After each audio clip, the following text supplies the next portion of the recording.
नमस्कार, आपका मेरे चैनल में स्वागत है। आज मैं आपको भगवान श्री कृष्ण के जन्म की कहानी सुनाने जा रही हूँ। अगर आपको ये कहानी पसंद आए तो कमेंट बॉक्स में भगवान कृष्ण की जय अवश्य लिखना।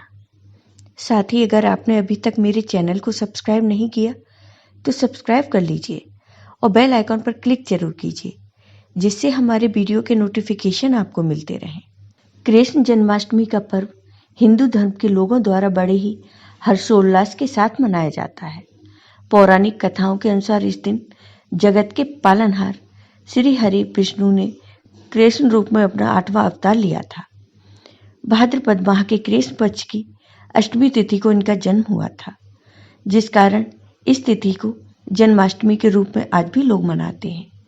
जन्माष्टमी के दिन लोग व्रत रखते हैं और कन्हैया के जन्म की खुशियां मनाई जाती हैं। भक्त मध्य रात्रि में कन्हैया का श्रृंगार करते हैं, उन्हें भोग लगाते हैं और पूजा अर्चना करते हैं। इसके बाद भगवान श्री कृष्ण के जन्म की कथा सुनी जाती है। श्रद्धालु एक दिन पहले से ही जन्माष्टमी की तैयारियां शुरू कर देते हैं। महिलाएं और पुरुष रात के 12 बजे तक व्रत रखते हैं और मंदिरों में भगवान की सुंदर सुंदर झांकियां सजाई जाती हैं। फिर भगवान कृष्ण को झूला झुलाया जाता है। अब सुनिए भगवान कृष्ण के जन्म की ये कथा। बात द्वापर युग की है, जब धरती पर अधर्म का बोझ बढ़ता जा रहा था। राक्षसों ने धरती पर हाहाकार मचा रखा था। इस बात से बहुत परेशान होकर धरती माँ गाय का रूप धारण करके देवताओं के पास गईं और उनसे कहा, हे देवतागण, मेरी रक्षा करें। इस राक्षस का आतंक मुझ पर बढ़ता जा रहा है, उन्हें खत्म करें। धरती माँ की इस बात का देवताओं के पास कोई समाधान नहीं था। इस पर उन्होंने ब्रह्मा जी के पास जाने का निर्णय लिया और धरती माँ के साथ सभी देवता ब्रह्मा जी के पास गए। वहां पहुंचकर उन्होंने ब्रह्मा जी से विनती की, प्रभु, मेरे ऊपर से दैत्यों का यह भार कम करें, मैं बहुत परेशान हो गई हूं। ब्रह्मा जी ने उनकी तरफ देखा और कहा, इसका उपचार सिर्फ भगवान विष्णु कर सकते हैं। देवी, आप उन्हीं के पास जाइए। ब्रह्मा जी का कहा मानकर उनके साथ धरती माँ और सभी देवतागण भगवान विष्णु के निवास क्षीर सागर पहुंचे। उस समय वह शेषनाग पर लेटे हुए आराम कर रहे थे। वहां पहुंचकर सभी ने उन्हें प्रणाम किया और पूरी कहानी सुनाई। पूरी कहानी सुनकर भगवान विष्णु ने कहा, हे देवी, परेशान न हो, मैं मनुष्य के रूप में पृथ्वी लोक पर अवतार लूंगा और पाप को खत्म करूंगा। उनकी यह बात सुनकर धरती माँ खुशी खुशी वहां से चली गई। इधर मथुरा में राजा उग्रसेन राज किया करते थे। वे दयालु राजा थे, लेकिन उनका बेटा कंस बहुत अत्याचारी और लालची था। उसे राजगद्दी का बहुत मोह था। एक दिन उसने अपने बल से राजा उग्रसेन को सिंहासन से उतारकर जेल में डाल दिया और खुद राजा बन गया।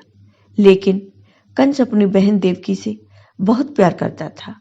देवकी की शादी राजा सूरसेन के पुत्र वासुदेव के साथ हुई, जो यदुवंशी थे। शादी के बाद जब कंस देवकी को विदा करने लगा, तभी आकाशवाणी हुई कि देवकी की 8वीं संतान उसका वध करेगी। इतना सुनते ही कंस के पैरों तले से जमीन खिसक गई और उसने देवकी और वसुदेव को जेल में डाल दिया। इसके बाद वह सोचने लगा कि देवकी की 8 संतानों में से कौन से नंबर का पुत्र मेरा वध करेगा। इस असमंजस के कारण उसने देवकी की सभी संतानों को मारने का निर्णय लिया। एक एक करके उसने देवकी की 6 संतानों को एक चट्टान पर पटक कर मार डाला। भगवान विष्णु की योजना के अनुसार शेषनाग देवकी की 7वीं संतान के रूप में जन्म लेने वाले थे। जब देवकी 7वीं संतान से गर्भवती थी, तो देवता और भगवान ने तरकीब से उनके गर्भ को वसुदेव की पहली पत्नी रोहिणी के गर्भ में पहुंचा दिया। बाद में इस संतान को श्री कृष्ण के बड़े भाई बलराम के रूप में जाना गया। इसके बाद भाद्रपद के कृष्ण पक्ष की अष्टमी को रोहिणी नक्षत्र में देवकी की 8वीं संतान ने जन्म लिया। उसके जन्म लेते ही सारे सैनिक अपने आप सो गए। देवकी और वसुदेव की हथकड़ियां खुल गई और जेल के दरवाजे भी अपने आप खुल गए। उन दोनों को कुछ समझ नहीं आ रहा था और तभी आकाशवाणी हुई, इस पुत्र को गोकुल में नंद बाबा के यहाँ छोड़ आओ। वासुदेव ने ठीक वैसा ही किया। उन्होंने टोकरी में भगवान श्री कृष्ण को लिटाया और यमुना नदी के पार गोकुल में छोड़कर आ गए और वहां पालने में सोई बेटी को अपने साथ जेल में ले आए। वसुदेव के वापस आने के बाद सब कुछ पहले जैसा हो गया। हथकड़ियां और जेल के दरवाजे वापस लग गए और पहरेदार होश में आ गए। होश में आते ही सैनिकों ने देवकी की 8वीं संतान की खबर जाकर कंस को दे दी। कंस दौड़ता हुआ जेल आया और देवकी की गोद से उसकी संतान को छीन लिया। इसके बाद जैसे ही कंस ने उसे मारने के लिए हाथ उठाया, वह उसके हाथ से छूटकर हवा में उड़ गई और बोली, दुष्ट कंस, मैं योग माया हूं। तुझे मारने के लिए भगवान ने गोकुल में अवतार ले लिया है। अब तेरा अंत निश्चित है। इसके बाद श्री कृष्ण को मारने के लिए कंस ने कई राक्षसों को गोकुल भेजा, लेकिन उनका बाल भी बांका नहीं कर पाया और अंत में भगवान कृष्ण ने कंस का संहार किया और मथुरा को उसके आतंक से आजादी दिलाई। जन्माष्टमी की पूजा विधि। सुबह जल्दी उठकर स्नान आदि से निवृत्त हो जाएं। घर के मंदिर में साफ सफाई करें। घर के मंदिर में दीप प्रज्वलित करें। सभी देवी देवताओं का जलाभिषेक करें।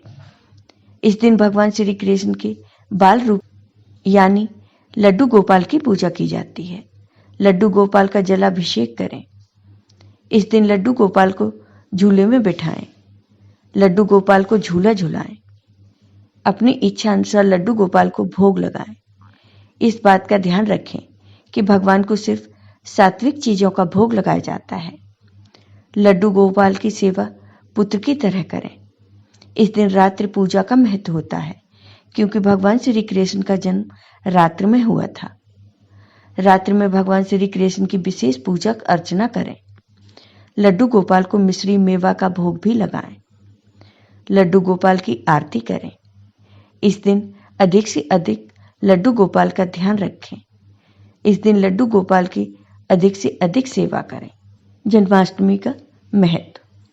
श्री कृष्ण की जन्माष्टमी का बहुत अधिक महत्व होता है। इस दिन विधि विधान भगवान श्री कृष्ण की पूजा अर्चना करने से सभी मनोकामनाएं पूरी हो जाती हैं। इस दिन पूजा अर्चना करने से निसंतान दंपतियों को भी संतान की प्राप्ति हो जाती है। आपको ये वीडियो पसंद आया हो तो कमेंट बॉक्स में कमेंट करके जरूर बताइए। साथ ही मेरे वीडियो को ज़्यादा से ज़्यादा शेयर करिए। धन्यवाद।